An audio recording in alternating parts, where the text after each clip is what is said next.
Bullseye with Jesse Thorn is a production of MaximumFun.org and is distributed by NPR.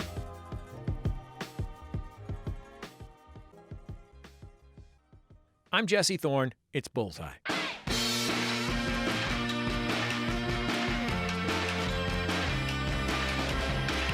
So far in his career, Ben Schwartz has seen two big breaks. The first one came in 2010.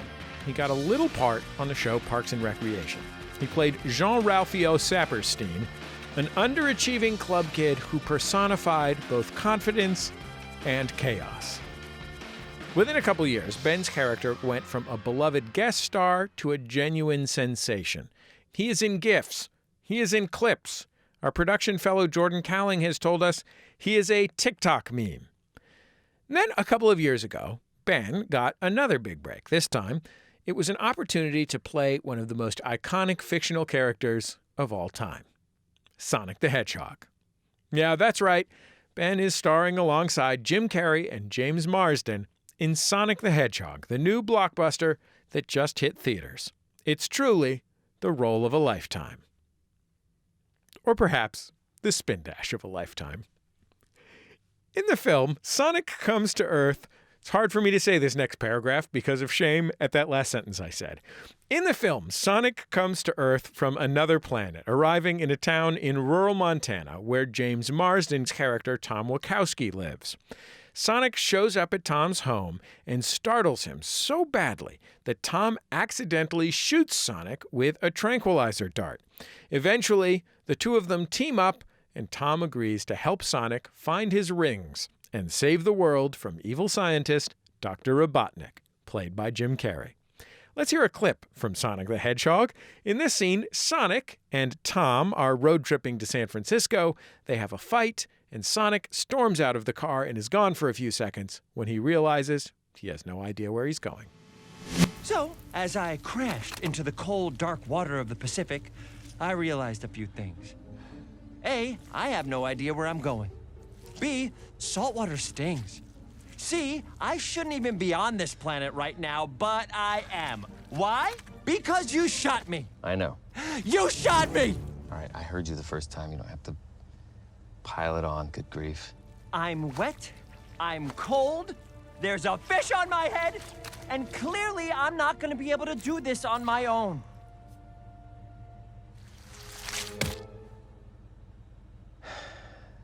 All right, get in the truck. Really? You're gonna help me?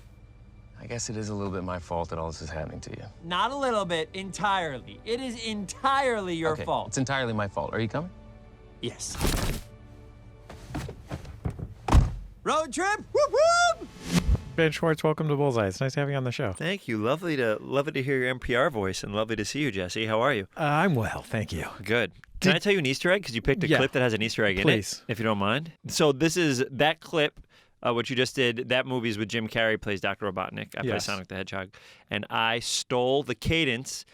We seem similar ages. Maybe a little bit older than you. Yeah. But Dumb and Dumber, there's a line where he goes, he's listing off things, then he goes, our pets' heads are falling off. And I copied the cadence of there's a fish on my head to match exactly Jim Carrey. Or not exactly, but Jim Carrey's cadence in that. Can I ask you a question? Please, Jesse, and this is what it's about. We're here to ask each other questions. I'll ask you one next. Ben, did you audition for the part of Sonic the Hedgehog? Did you have a meeting on it first where they ask you what your take on Sonic the Hedgehog is? See, now the clock is ticking. I'm excited because I feel like we're going to get the hard-hitting questions on this, right? Yeah. We're bullseyeing right now. Yeah. We're doing it. Actually, it's a cool process. I had a meeting with Tim Miller, who directed a movie called Deadpool. He has a production company called Blur, and beyond production, it does a lot of animation, a lot of CG and stuff like that. I had a meeting about a different thing with him, and at the end of it, there were all these Sonic toys on something, and I was like, oh my God, I love Sonic the Hedgehog. And he's like, oh, we're going to try to develop it. The next step is we're going to make a 5-minute test video, which is funny because when people talk to me at the beginning, whenever I want to get anything across, why don't you just shoot it? Shoot it so you can show people what the show is. They did that, but for Sonic. And he's like, Jeff Fowler here, who's a gentleman that worked at Blur right next to Tim. His desk was next to him. He goes, is going to direct it. And we're actually looking for the voice of just someone to play it in the test. And I was like, I would, if you need me, I'm here. Whatever. And they said, okay, just so you know, if you do it, doesn't mean you're going to be in the movie. You're just doing us a favor. And I said, I will gladly do that favor. I love this so much. Did it. They sold it to Paramount. Paramount went through its process of kind of trying to find who they wanted to play Sonic, and they kept coming back to the test because people loved the way I played it in the test, and I just lucked out, and they're like, let's just give it to Ben. Everybody loves the way he played it there. Let's just give it to him. So I got to be Sonic from that. I feel like people have a much more profound emotional relationship with Sonic the Hedgehog than any other comparable video game character, especially in the iconic Sonic the Hedgehog games. Sure. Mostly what he does is run and jump. He runs, he jumps. If you He wait too does a long, he spin taps his dash. foot. Yeah. Spin dash in that second one. Tails came along. He wags his finger. He got does a- attitude, Jess. He does a thing where he's kind of about to fall off of a thing Yes. and goes, whoa. We put that in the movie, too. There's a scene where we put that in the movie. We put a couple Easter eggs in the movie. But it's a relatively simple character, and I think, and while it has been complicated, Simple, Jesse, and, how dare you? an archetypal character. Thank you. And while it has been complicated in the many games since those original Sonic the Hedgehog games, I think still, in many ways, it's primarily a platforming video game character, which is sort of a tabula rasa. But people have really profound relationships with Sonic the Hedgehog. I think there's a couple of reasons for it. One, I think you could probably find that relationship with, I say Mario, but everybody says Mario. How do you say it? I say Mario. I'd say Super Mario. I probably say Super Mario Brothers, and that's why I got made fun of when I grew up in Riverdale. But when Sonic came out, it's like, okay, what is Genesis going to do to combat Nintendo's Mario or Mario? And the way that they said it is like, because it's a side scroller, and the cool thing is he can go fast, and the faster you go, the boards become more, manic and crazy and filled with they wanted to give him attitude because they felt like a lot of the characters in Nintendo didn't have that. So they gave him that like sass that if you wait too long, he gets upset or he shakes his finger at the top, or he's just like a cool character. So I think a lot of kids, like, especially because there's like a war between what do you like, Nintendo or Sega, and that was their mascot. That was it for them. That was their Mario. And so I think people pledged allegiance to that and just really connected with it. What choices do you think you were making about who Sonic the Hedgehog is and what his deal is? So besides just that he's fast. And he is fast. And you're a fast talker. I talk very fast. Yeah, that doesn't hurt at all, right? I'm going to try to slow my cadence down for this. I wish I had a better NPR voice. I feel like I sound like Jewish no matter what I do. I sound like Mel Brooks no matter what I do. So what I said when I played the games was he's really quick, he's really fast, and they had that attitude. And the whole idea when they're developing this game was that he had those things, and that's what kind of made him stand out. I was like, okay, I'm going to remember that. And then when I read the script, it was basically like he was like a little kid. To me, it read like he was this little kid that always wanted to do these things in his life, but always had to be in a cave and hide away. And finally, for the first time, he's allowed to get out and do all these things. So I said, if I can bring the excitement and the passion of like a little kid wanting to do all this stuff, and in my voice, like always make it like even through the action, then I think that people will connect with the idea of what that is. And when they're looking at the hedgehog, they'll kind of still feel like they're looking at that little kid. And then the emotional stuff can hit a little harder. And then the jokes can hit a little harder. And I think you can connect with the character a little bit more. And I was like, if I can do that, I think I could succeed in kind of bringing my version of what the voice could be. What was it like for you when the Sonic the Hedgehog trailer was released and it became a thing on the internet that people were creeped out by Sonic the Hedgehog? Should you explain to people on NPR what the internet is or no? No, that's okay. They know it. Yeah. Okay. So most of my job is done after the movie's done. So they shot for many days. Jim Carrey, James Marsden, Tika Sumpter, Jeff Fowler directed it, and then they come over and I started doing started doing VO before I even see video, and then I basically do my scenes opposite the video that they're going to use, like because they're animating your character into a live action. That's movie. exactly correct. The whole film is live action. Jim Carrey, everybody's live action, and I'm CG. And when I'm looking at it, it's just drawings. It's just sketches, and it's just like It's like previs. It's like very, rudimentary type things. I don't know what he's going to look like. And so the biggest thing was also when we're doing this, we were all like, I hope anybody cares about Sonic at all. So before the trailer even comes out, we're like, I hope, because I care about it deeply, and Jeff and all these people really care. We had no idea if anybody would even care when we released the trailer. So the biggest thing we got out of that was that there is a passionate fan base. And it wasn't even, it transcended that fan base because it got over 100 million views in such a short amount of time that everybody was like, whoa, this is this is, first of all, it's amazing because so many people are watching, but also people care and have real points of view about why, like if they didn't like it or the things they liked, the things they didn't like, they had exact things. And then I just because I'm a nerd, I was watching like videos of people watching the trailer, like, you know, and it was intense. And those had hundreds of thousands of views. And so the biggest thing we got out of that was that there's a lot of people that really care. And so I think they saw that they needed to make some adjustments. And I'm very happy they did because I love the way he looks now. I think the way he looks now is the way in my head when I was voicing him, that's what I thought was going to happen. So it worked out. Yeah, I thought it was really cool looking. What are your thoughts? I thought it looked great. As someone who actually breaks stuff like this down. I thought it looked great. All right, good. And I was worried, you know, I was worried, you know, who knows what happens if they have to rush it or they don't have enough money to do it fully realized in a different way when they already spent a bunch of money doing it the first way and so on and so forth. Well, that's the fear. What happens if we went through all that and it comes out and it looks like even more of something you didn't want, especially because then you put power into the fans' hands. And if we did it, not power into the fans' hands, but we show that we're listening. And if we did it, and then the fans are like, this is terrible. Like, oh, come on, guy. You know what I mean? But I will say, the fans have been very supportive of me at the beginning because there have been a lot of voices that have played Sonic. And I was like, oh, I really wanted to make the fans proud because I'm a nerd for this stuff. So I want to, you know, make the legacy live on. And so they really enjoyed my voice, even in the first one. And then they really enjoyed the design in the second one. And now people are really paying attention, which is kind of amazing. And I think the movie came out great because I think it's funny, and I think the action works, and I think all the emotion works. It's pretty remarkable for that type of movie. I'm pretty excited. I want to talk to you a little bit about Parks and Recreation. Sure. You had a recurring role on that show, and I think it's fair to describe it as a career-making recurring role, which is, you know, for a character that showed up a few times a year, is about as memorable as it gets. That's very kind of you. His name was Jean-Ralphio, and he was in the small town of Pawnee, an aspiring mover and shaker. I would say definitely aspiring mover and shaker. More shaking than moving, but definitely. So his best friend is named Tom, played by Aziz Ansari, and we're about to hear a clip where Tom has brought him in to interview for a job as an assistant to Ron Swanson. This would be the first ever scene I did, and before we listen to this, think about this. I came into this knowing that this was the only scene I'm doing. I did not know there was more beyond this scene, and so I did the scene. And so right before we recorded it for real, we did a rehearsal of it. I did the rehearsal once. Mike Schur came down, who's the creator of the show, and he came down. I did it once. I was very nervous. I did this exact scene you're going to hear, which is very small. And then right after I did the first rehearsal, he came up to me and he goes, we're going to be bringing you back. And it was such an incredible moment for me. And then when he left, it gave me confidence also to play a little bit more because I was like, oh, I'm like, he already thinks I did okay. So I didn't, you know, because the first time doing a character, there's a lot of pressure. So Ron is like a hyper square curmudgeon.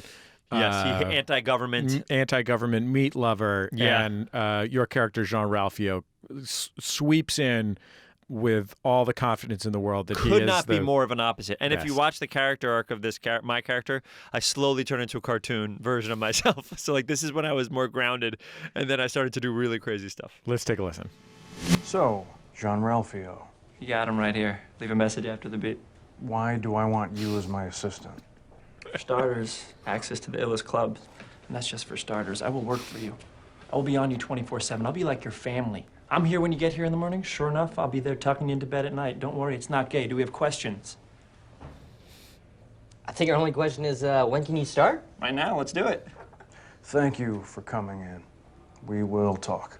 Cool. I feel good about this. And you know you can hit me up on Facebook anytime, day or night. You know that, right? Take care, buddy. Boom. So what do you think of your new assistant? I want to punch you in the face so bad right now. He's great. That was it. That was all that I thought I was going to be. Did you have a feeling about, because Jean-Ralphio...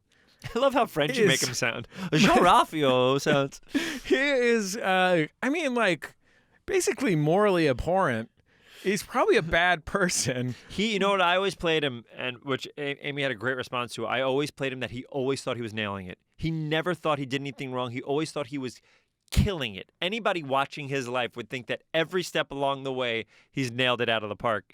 And then Amy said, even when he like does something bad, it's like when a puppy pees on the carpet and you're like, oh, Jean-Ralphio. Like you can never get mad at him because he's never trying to be mean or be mean to anybody.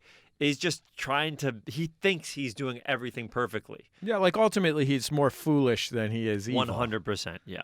I want to hear some more Jean-Ralphio. I'm going to be honest with you. Oh, great. This scene is... It's just going to be scenes from parks. Yeah, exactly. This scene is from an episode called One Last Ride. It's the last work day for all the employees. I have no idea what this is going to be. And Amy Poehler, and whose character's name is Leslie Knope, and Aziz Ansari as Tom, are walking the halls on one last mission when they cross paths with Jean-Ralphio. This is the end of the whole show, right? Or Yeah. this is the end of the whole thing. And Jean-Ralphio, by the way, has been in a wheelchair due to an injury that he is faking. Is that in this scene? You're leaving? For truth? I am gonna miss you so much. What's going on? You're not injured? Yeah, I'm injured. I got a terminal case of it. Get me to the front of the line at Six Flags. Shaboosh! It's a winter wonderland. I'm gonna be so sad to see you go. Will you do me one final kindness? Will you pretend to be my wife for an insurance scam, but then we fall in love for real? Also, can I have a pair of your gym socks? And don't worry, it's not for anything weird. It's just a fetish I have. What a way to go. What was it like to live as a human man while occupying the imaginations of millions of Americans as Jean-Ralphio? It was very, you're very right to say that was the first thing that kind of broke me. I'd done a lot of stuff at UCB and I'd done a little stuff elsewhere, but at the beginning it wasn't as big of a deal. But then, because remember, Parks didn't have huge ratings. Everybody's watching The Office and some people watch Parks afterwards, but every year at the end of the year, it was a maybe if we were going to get picked up again, every year. And it wasn't until like the last couple seasons where people really were paying attention. And then Netflix, man, there's a whole new version of people, of also kids. Like I'll have young kids come up to me, but at the height of when it was out, I was younger and I'd be performing a lot. And you go to bars after shows, and a lot of people would come up to me in bars and sing in my ear, like put their hands in the show when I would sing as the character. I put my hand on my face and sing, and they would do the same thing with me, like singing "The Worst" or "Technically I'm Homeless," and it's very cute. And they always thought they were the first people ever to do it, but. And the drunker people were, the more I would get sung at. How did you get yourself into Star Wars? Which one? Well, you are a stormtrooper at one point, and you also made noises that became the sounds that the robot BB sure did. The droid BB-8 Thank makes. you. I want to be specific with my language here. Thank you, please. Yeah. Did you just like show up at Star Wars, knock on the door? Yeah, I Googled Star Wars where film, and just walked in. It was crazy. You know how easy it is that anybody could do that. Anybody could have done it. They were doing episode 7. I had done a TV show with J.J. Abrams called Undercovers, and then that went really well. And then I started, him and I wrote some stuff together, and then we wrote this animated thing together that we haven't released yet. But we did like all these little things together, and we become friends and stuff like that. And then he got that 7 job, and he went to do 7. Episode 7 of Force Awakens. That was when they brought back the whole franchise. And then Harrison Ford hurt himself. Do you remember when Harrison Ford, something went on his foot and he broke his, I believe it broke his foot or something like that? Yeah, I think that's right. And, or his ankle. Yeah, something. And then JJ called me and he's like, hey, I'm coming back to LA because they had to take some time off. So he said, there's a new droid that I'm making for this. And I said, is it like an R2-D2? Is it like that type of? And he goes, no, we're going to make it it's going to be different. I'll show you. I just drew a picture of him. I'll show it to you when I have a picture of like how I envision him. I'll show it to you when I come to LA. But I want this droid, instead of just having beeps and boops, which, of course it'll have that, but I want you to feel like comedic moments from him. I want you to feel when he's hurt. I want you to feel when he's happy. Would you want to do the voice for him? And I was like, I remember my heart was going crazy. I don't think I've ever told a story before. And I was like, oh my God, yes, of course. He's like, I got to come home for a couple weeks for this thing, the injury thing. So I'll show you then. And how about we record some lines for the droid? And that's how it started. So it really started with I went into Bad Robot afterwards. He showed me actual footage. So I was one of the first people ever to see footage. I remember also he was rewriting maybe 7 at the time, and he was in like a mall next to his office. And he goes, "Oh, do you want to see the scenes?" I go, "Here at the mall? You're gonna show me?" Because he had it on an iPad. The only thing that iPad could do is probably show not iPad. It was like one of those things. And I was like, "Are you serious?" And he goes, "Nobody cares. Nobody's going to look." And he was totally right. But people would have lost their minds if they looked. He was showing me scenes from Star Wars before they had even finished filming it. And we were sitting down in the middle of a mall and people were walking by and nobody knew it was him. And I could not believe I was so lucky that I was getting to see scenes for everybody else. And he goes, "What do you think? Let's think of some dialogue that BB-8 could say." We went back to the office. We recorded actual words, and he said, "We'll give it to ILM, Industrial Light Magic, and they will turn the words into beeps and boops. But I want you to, when you're this, you're happy or sad or and all those things, because I want them to feel that and turn into that." So he gave him that stuff, and when we got it back, you could kind of feel that it was a human saying words turning into that. So then we tried a synthesizer, and we tried a synthesizer, and I did that and all these other things. We're getting really close, and then I booked a movie, and I had to go. I left, and then he got Bill Hader, who's a genius of all that stuff, to come in. Bill did the synthesizer a little bit more, and then I think JJ literally found an app. I honestly think he just found an app, and that's how he did it. But the two things that happened is they built a library of kind of our stuff, but I think JJ figured out how to do it. But the biggest thing I heard from the editors was that they used my lines of dialogue to help edit the film together, because now they know what BB-8 would be saying. They have no idea before. And so I would improvise lines, JJ would write lines, we go back and forth. And they use that to cut the movie. So there's versions of the film that have me talking like this. And it was huge. And then, so that was one. The other one was, I was literally in his office writing. And he goes, "You want to be a stormtrooper?" I go, "Huh?" He goes, "You want to be a stormtrooper?" I go, "Yeah, of course. Yeah. Yes, of course I do." He goes, "Okay, put this on. You're an extra in this next scene." So I have this incredible connection to Star Wars, even though you don't see my face ever. That has been, I feel so lucky because my name's in the credits. And the first time I saw it in the credits, I almost cried. It's so emotional because the crawl is the same crawl you've seen since you've been a kid. So it was very crazy. That is the most. I'm sorry that I rambled too much. I apologize, Jesse, but that was that whole Star Wars thing. My interview with Ben Schwartz wraps up in a minute. After a quick break, tone shift. I'll ask Ben, a very funny guy, what he's most afraid of. And he has to give me a sincere answer. It's Bullseye from MaximumFun.org and NPR. Listen to Planet Money for all kinds of weird and interesting stories that just happen to teach you a bit about money and the economy and how the world works. Planet Money from NPR. Subscribe now. Hey, you've reached Dr. Game Show. Leave your message after the beep. Hi, this is Sarah, and I'd like to tell you about Dr. Game Show. Dr. Game Show is a band of geniuses, or nerds, or brilliant artists, or kids, or some combination of all of those who get together to make a show like no other that's family-friendly. It's an interactive call-in game show podcast. When I found Dr. Game Show, I found joy.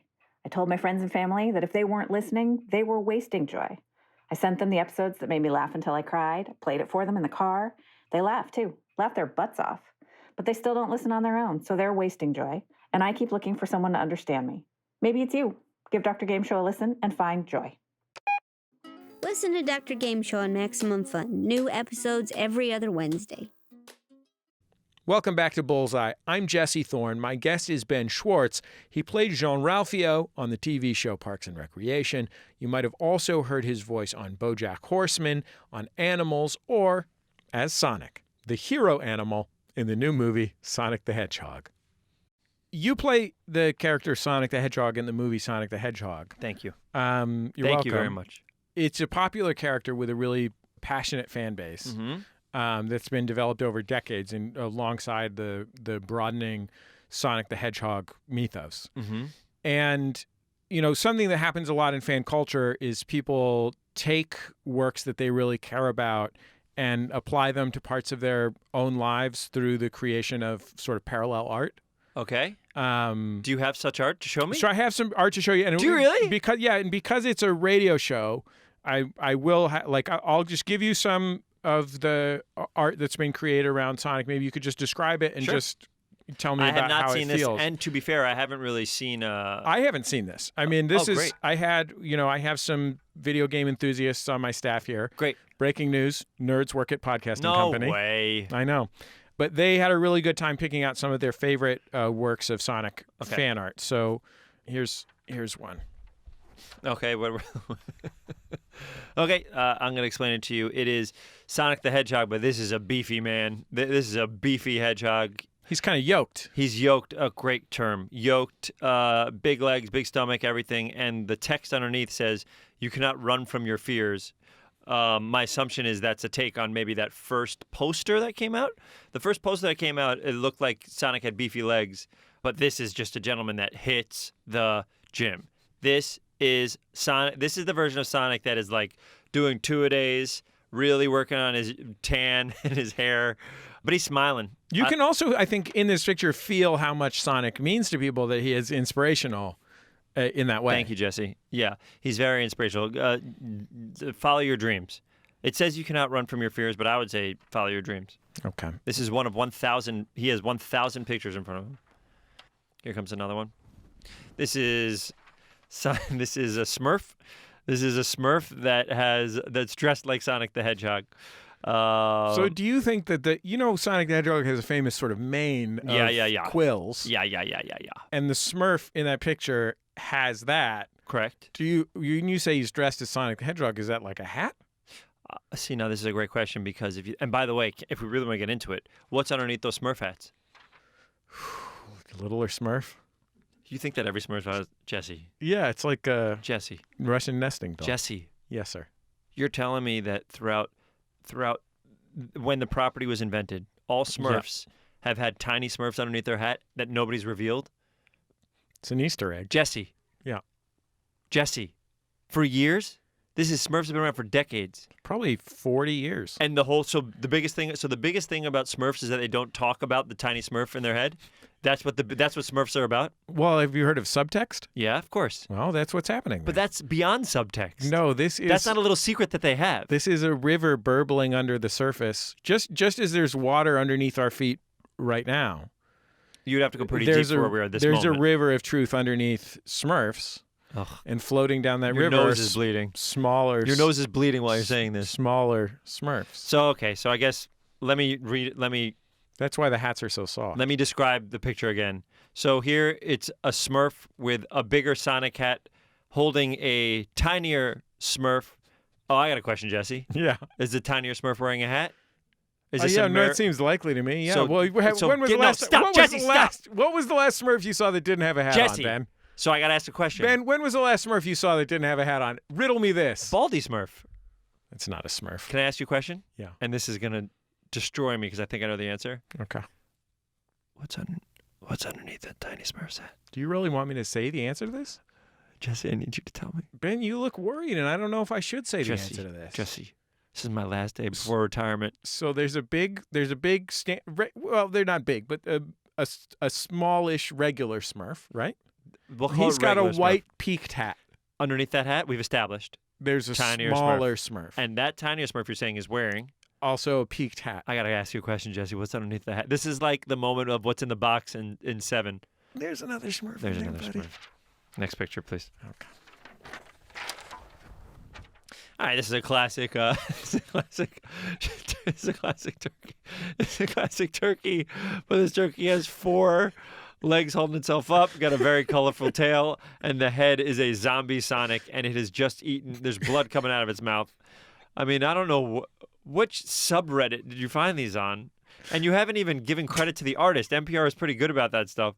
No credit to the artist. So basically, it's a 4-legged, colorful-backed turkey. Can I ask if this might be the NBC peacock? Oh, is it? Well, I don't know. The tail is rainbow colored like the NBC peacock. It's true. It has a rainbow color like an NBC peacock. And Sonic is just out of it, man. His eyes are very bloodshot. Very bloodshot eyes, and he's got blood just draining out of his mouth. Like he just killed. He just killed. Ugh. And this has to be the last one, The right? body of the turkey is a pale sort of Caucasian skin color. Yeah, and you would call it sexy, right, Jesse? It's certainly represented to be sexy. I'm asking you what you think of this turkey body. Are you asking if I'm aroused by it? I'm not asking if you're aroused because you're sitting cross-legged with 2 hands over your crotch. I can never tell. My question is this, Jesse. Do you think it's a sexy turkey? I mean, if it had a regular turkey head, yes. I'm not into it. One last. Do you think your audience is liking this part? I don't know. We'll find out in the edit, won't we? Oh, you're going to erase it? All right, this is a classic. All right, you know that episode of The Simpsons where Homer gets 3D? It was like the first time you see like The Simpsons in 3D. Remember that Halloween episode? That's exactly what that looks like. This is exactly what that looks like. So it looks like Sonic, but a swordfish Sonic in big women's heels in that exact version. He also has the look. Homer. He has the look of maybe a film from the 60s. Yeah, like a David Lynch movie. Where an old man is missing his teeth. Yep. And he's going like, mom, mom, mom, mom, mom. Can you give me what the text would be below this? Wow. His legs have a real... Is there a website where someone could go to look at these? Yeah, they can look at on our website at MaximumFun.org. We'll be sure to go post to MaximumFun.org because this one... I'm going to call this one, based on the shape and color of the legs, I'm going to call it Red Light District. Okay. Yeah. Ben, I'm really glad that I could share with you the incredible life that this character has. I mean, through art we learn about ourselves, don't we? Yeah. I think we both learned a lot about ourselves. Yeah. Art can be a reflection of yourself. That's true. Or others. Thanks. Ben, I appreciate you taking all this time to be on Bullseye. It was really great to get to talk to you. What a joy. Do you have one final question? Well, I already showed you these Sonics. I know, but I want one classic Jesse question. What are you most afraid of? Sincerely, you can't make a answer. I think the thing that I've been most afraid of throughout my life is probably death. I think that scares me the most. When I was a kid, and I wrote a movie about it that hopefully I might be able to direct this year, but the thing that scared me the most, I remember when I was a kid, my mom would shut off the light, and it would be totally dark, and I would be so afraid that that's it. That's what happens when you die. It's that everything is there, and then it's just the lights. But this, when I was a kid, I thought I could still hear. I'm just there and nothing's happening. And I used to get so scared that I would get emotional or I couldn't go to sleep. And that's kind of followed me through. Death has always been something that really scares me. I'm getting better with it, but like as I get older, I have some friends that passed away, and then people I looked up to. Gary Shandling was a big influence on me, and lovely and always kind to me. And when he passed away, and I find myself, much like you, I work very often. I find myself really thinking about him and stuff like that when I'm doing nothing, when I'm in the shower, when my brain has to shut off, and all those things will come rushing in. But death has always been something that has followed me, that I'm scared of or interested in, or like curious, what do you think happens? So Jesse, what do you think happens when you pass away? Nothing, and it makes me feel physically sick. How do you explain it to your children? I haven't talked to my kids about it, but I'm afraid to. I actually just lost my godfather. Oh, no. And when I was a kid, when I was 7 or 8, mm-hmm. I had kind of an existential crisis. You know, I think it was substantially a fear of death, but also just a distrust of my subjective experience. Like I just had a general ineffable feeling of what was it? What happened to initiate that? What was the catalyst that made that come? Nothing. Something surely had built up. No, it was just a fear of like, what if my understanding of the world is not real, or what if this is, it was very vague but huge. But I think the vagueness is what makes it terrifying. Yeah. That is the biggest thing, and I think that's, where religion is very helpful for people and stuff like that. It's that the big questions that we have no answers for, it's terrifying and could torment you. It tormented you as a child. Yeah. I'm very curious. I always wonder how one explains it to children, but death is a big one for me. The thing that I remember was calling my godfather, who was... This is when you were an adult or back then? This is when I was a kid. Mm-hmm. He was a general practitioner, but he had also been a psychiatrist. Mm-hmm. My mother just trusted him very much. And calling him and kind of thinking that he would give me an answer. You know what I mean? Sure, of course. And he didn't, because there isn't an answer. Right. I mean, there may be an answer if you're a person of faith, and I don't think he was, and I wasn't then and am not now. But if you're a person of faith, that could be an answer for you. But otherwise, there isn't really an answer for that question. Yeah. And yeah. That's the biggest reason why I wrote that movie, because I love the idea that I'm writing a movie about something that no one can tell me if it's right or wrong. I love that idea. There's no fact checking on what happens when you pass away. So I can write this, and who knows? You know what I mean? Well, Ben, I really appreciate the time you've taken to be on Bullseye. Thank you for having me, Jesse. Thank you, Ben. Ben Schwartz, Sonic the Hedgehog is playing literally everywhere, but you don't have to hear it from me. I heard it from my kids. I bet if you have kids, you heard it from them. We didn't get to talk about it much. Ben is also starring in another new movie, a coming-of-age dramedy called Standing Up, Falling Down, where he plays alongside Billy Crystal. You can see that now in select theaters. And his two-man improv act with Thomas Middleditch, another brilliantly hilarious television actor who you might know from Silicon Valley, has been made into 3 Netflix specials, which will come to that service soon. That's the end of another episode of Bullseye. Bullseye produced at MaximumFun.org World Headquarters, overlooking MacArthur Park in beautiful Los Angeles, California, where our resident bird nerd Kevin Ferguson has noticed that the winter migratory birds have arrived, including northern shovelers, ring-necked ducks, and pied-billed grebes. Pied-billed grebes, coincidentally, are the bad guys on Avenue 5. The show is produced by Speaking Into Microphones. Our producer is Kevin Ferguson, the guy who made me say the phrase pied-billed grebes. Jesus Ambrosio is our associate producer. We get help from Casey O'Brien. Our production fellow is Jordan Cowling. Our interstitial music is by Dan Wally, also known as DJ W.